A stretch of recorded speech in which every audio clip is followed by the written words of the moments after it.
For hundreds of years, visionaries dreamed of exploring space. But until the 20th century, voyages to outer space took place only in the imagination. After World War II, the competition between the world's then two most powerful countries, the Soviet Union and the United States, led to advancements in missile technology. It was the beginning of the space race. The Soviets surprised the world in 1957 when they launched the first man-made satellite, Sputnik. Americans were shocked to discover they were not technologically the best in the world. The U.S. responded by launching satellites of its own. But the Soviets forged ahead. They sent the first man into space, then the first woman, and finally they achieved the first spacewalk.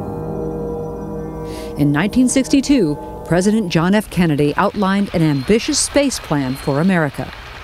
We shall send to the moon, 240,000 miles away, a giant rocket more than 300 feet tall on an untried mission, and then return it safely to Earth, and do all this and do it right, and do it first before this decade is out. Liftoff. We have a liftoff. 32 minutes past the hour. Liftoff on Apollo 11.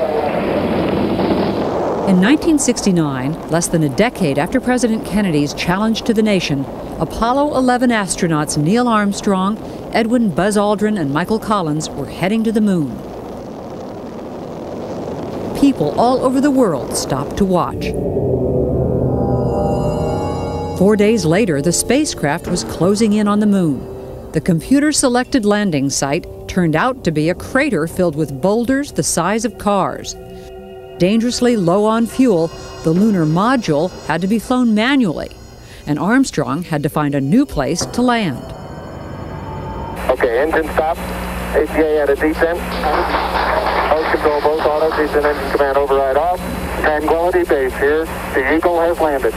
Tranquility, we copy you on the ground. You got a bunch of guys about to turn blue. We're breathing again. Soon after landing, Armstrong and Aldrin prepared to leave the lunar module. On July 20th, 1969, Neil Armstrong, commander of the mission, set foot upon the surface of the moon. That's one small step for man, one giant leap for mankind. After collecting rocks and soil samples, the astronauts raised the American flag and unveiled a plaque that read, "We came in peace for all mankind." 5 Apollo moon landings followed, but it was Apollo 11 which proved that the exploration of space would bring benefits to the world.